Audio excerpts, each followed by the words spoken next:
said I'ma crush it. Call me the golden boy. Welcome to Unsung, the Pittsburgh region's nonprofit news magazine show. I'm your host, Anthony Walker, and I am here on Mount Washington with a beautiful view of our skyline. There is no question that this is a beautiful city, but it is more than just this view. Unsung will bring you the stories of the Pittsburgh community, stories from nonprofit organizations that are making it a better place to live, and the individuals that are doing good for our neighbors. Much of this work does not make the news, and that is what Unsung is all about, telling the stories that need to be told. Today we will visit Just Harvest, an advocacy organization on behalf of the hungry and poor in our community, and find out how you can be a voice for those that don't have one. We'll also take you to the recent Good Neighbor Award sponsored by the United Way of Allegheny County. But first, let's see what is happening around the region with our nonprofit organizations. The Andy Warhol Museum and Homewood Artist Residency announced the unveiling of Home, a large-scale installation created by Homewood-based artists Tina William Brewer and Vanessa German. Home blends the memories and voices of Homewood's residents into a 10-foot installation.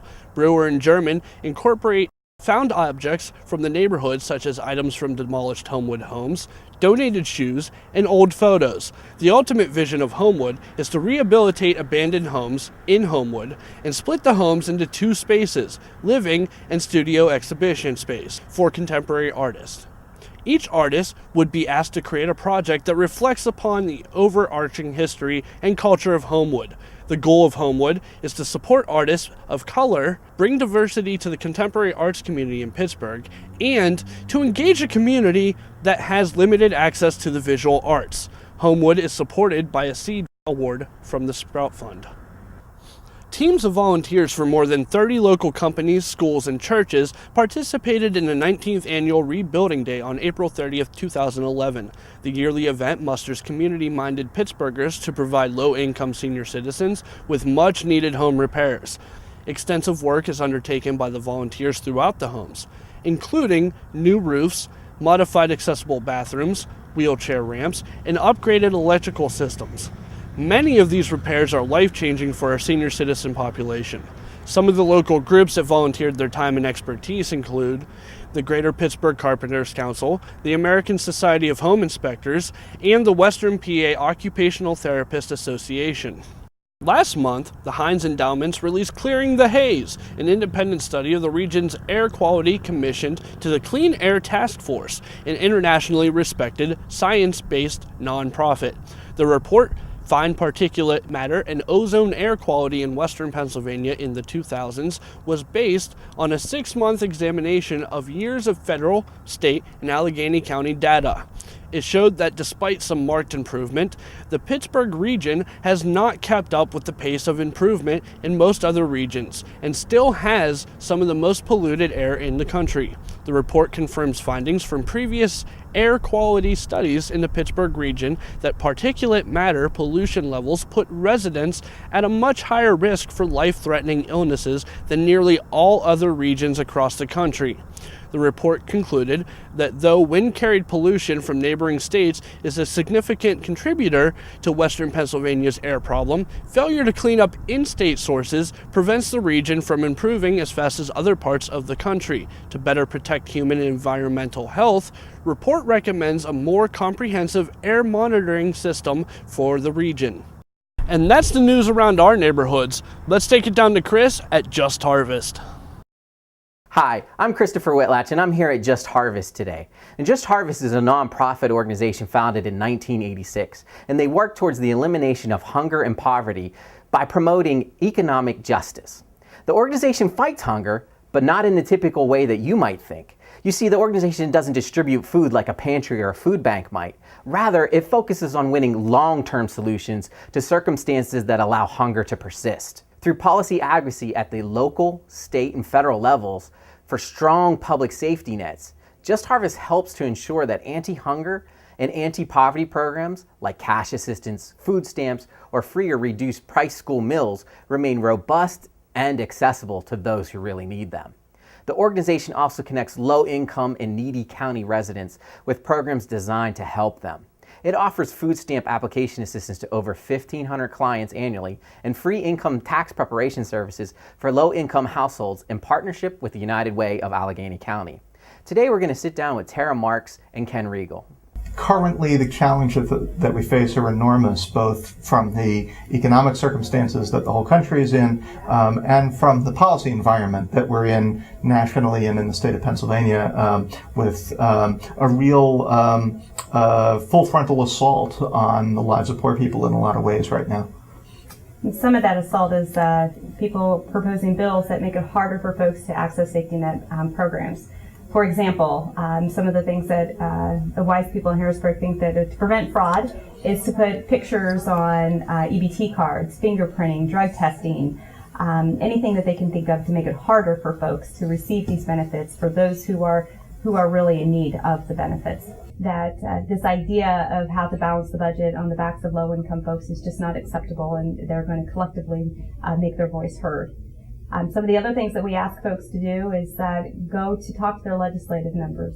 And a core part of our mission is to empower people in poverty to speak up for themselves, to demand their own rights, to demand that public officials be accountable to them as well as to their big campaign donors. We had someone call us, particularly about the fingerprinting bill, and say, I'm not a criminal, I'm a grandma. And for us, that kind of experience that people are being put through really sums it up. We had a client recently who had tried it on her own to apply for food stamps. She got a letter at one point from her from the welfare department office telling her when her interview needed to be held, and the letter said 4 days ago. That's not an uncommon experience. That process denies about 9,000 people every month in the state of Pennsylvania. I can tell you that this place is just ringing with people when it's tax season. It's exciting to see that all these folks that come in. I was told a story, a woman, I was at an event not so long ago, and I was tabling about food stamps. And when she found out we did tax preparation also, she said, how much does that cost? And I said, it's free as long as you meet certain income guidelines. And she said, what did you say? I said, free. And she instantly started tearing up. And she said, I just paid $700. Everybody's part of the solution, and we certainly encourage you to call us, get involved, donate, participate in our advocacy work, friend us on Facebook, follow us in other social media, look at our website, learn about the hunger problem. But what you do on your own is equally important as what you do as part of our organization's work. And be an educated voter. Our phone number is 412-431-8960. We're very proud that we're one of the few people that you call, you actually get a live voice. We pride ourselves on that. Almost all the time. All the time, unless you get a voicemail, but there's no prompting here. But they also can visit us on the web at www.justharvest.org and to learn more about our services. But I really encourage folks to give us a call because, again, we need many voices that we can get together. Thanks, Chris. Now let's check out some of the content that was contributed to PittsburghOnVideo.org. And you guys are great. I'm Bob. Hi, I'm Bill. I'm Bob Nelkin, president of United Way. I'm Bill Eisler, president of the Fred Rogers Company. Oh, you changed the name? Changed the name. What was it before? It used to be Family Communications. It's now the Fred Rogers Company. Anyhow, so the idea for this is to celebrate Fred's birthday. Did you know today, March 20th, every year we recognize Fred's birthday. Last year it was on the plaza, Shenley Plaza, with hundreds of college students. What did they call it? MASH? No. It was something it they was called it, but they were there. This is year, fabulous. let me show this is you. Absolutely gorgeous. This is what we're going to give to the companies. This is going to Chatham University. Who encourage One of many. volunteers. Today, right? March 20th, March 2011, we're going to recognize 20 companies, first 20, nonprofits who help recruit the volunteers and assign them and support them, and 11 companies. Companies whose employees went out to do great. You get the 2011 thing? 2011, you did a great job, I'm telling you, and I remember that. You sat in my office and you said 2011, and I'm going in to marketing and communications as soon as I leave this United Way job. That's what you said. We're going to have a great time tonight. It's going to be fun. And we're going to do this every year. We're going to keep Fred's memory alive. I better help you. So, I mean, I can see you straining. I just had surgery. I know. I can see you straining. I felt really guilty about that. I'm Craig Stevens. I work at Family Resources and run a volunteer income tax assistance site. So that's why we're being honored here tonight as one of the programs. But I have a very special memory of Mr. Rogers. I mean, I do remember him as a child when our kids were growing up. But I got to know him personally somewhat because he belonged to the church that my wife was associate pastor at. And they got to be very close, and I got to know him very well. And he's more genuine, of course, in person than he was on TV. But I mean, he's such a real guy. He really had powerful values and cared about the world and really believed in making the world a better place. So I'm also wearing a tie that belonged to him that he gave away for a fundraiser. So I kind of think of him when I'm wearing my Save the Children tie. Thank you. That's my memory. Okay, Max is going to share his favorite Mr. Rogers story. Well, my favorite Mr. Rogers story and moment is always near the beginning whenever he comes back from work or wherever he was, and he sings this song about taking off his shoes, and he does his whole wardrobe change, and I just thought that was really neat. It was like sort of a tradition that he did every time.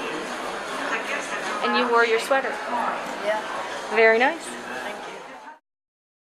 Thank you. Hi, Allie. Hi. All right, Nate's going to tell us his favorite things about the Mr. Rogers shows.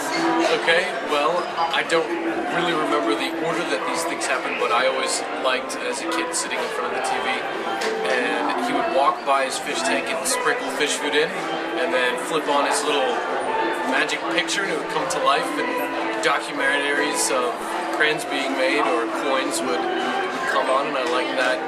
I liked learning about things like that. He had a really nice way of presenting it. Joanne, tell us your favorite story about Fred. And we want everyone to hear a good story about Fred because this is to celebrate his life. Now remember, when Fred wasn't on TV, he always wore a bow tie. Always.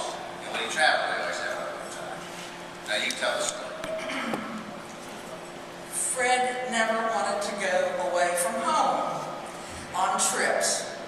And I didn't pay too much attention because I knew what it would be like when he got back. He was always full of praise for the wonderful neighbors we have out there. And so this one trip he came back and I said, "How was the flight?"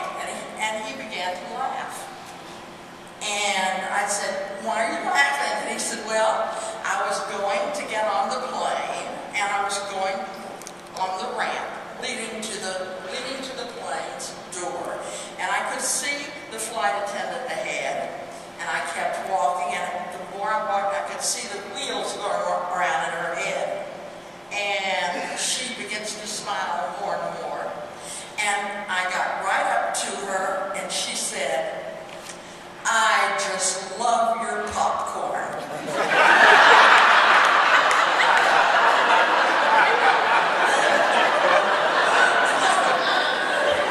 And people always want to know what was Fred's reply. He said, "I love popcorn too." And went and sat down. But they called him Burgle for several days. Carnegie Museum of Art and Pittsburgh Song Collaborative present concert Illuminations, Music, Poetry, and Art. Thursday, May 12th, 2011, at the Carnegie Lecture Hall. On Saturday, May 21st, 2011, the 18th class of Leadership Development Initiative, a program of Leadership Pittsburgh Incorporated, will present the third Pop-Up Pittsburgh, Lights, Camera, Fine View. This year, the Fine View neighborhood in the north side will pop up as it is transformed for one day only into a Hollywood movie set. The event starts at 1 p.m. You are invited to dress as a zombie as the class will be filming a scene for their upcoming Spine View short film. More information is available at popuppittsburgh.com. Pittsburgh's Art Day of Giving is May 11th at pittsburghgives.org. Starting at midnight and ending at 11:59 p.m., your gift of $15 or more to local arts organizations will be matched. Bach's Easter Oratorio, their first performance ever in the Pittsburgh area, will be performed by the Pittsburgh Baroque Ensemble at St. Andrew's Episcopal Church, 5801 Hampton Street.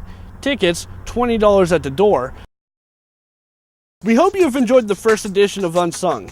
Tune in to PittsburghOnVideo.org for extended interviews and future episodes. I'm your host, Anthony Walker, reminding you to keep it awesome, Pittsburgh. We'll see you next time. In a lab rocking with the Fresh Prince of Pittsburgh. So this the new wave. Hope you got your shoes laid. Here to change the music game and give it a new face. I'm taking someone, don't care who's playing. Cause dudes fake and I'm here to give a true taste. So this the new wave. Hope you got your shoes laid. Here to change the music game and give it a new face. I'm taking someone, don't care who's playing. Cause dudes fake and I'm here to give a true taste. I know my name.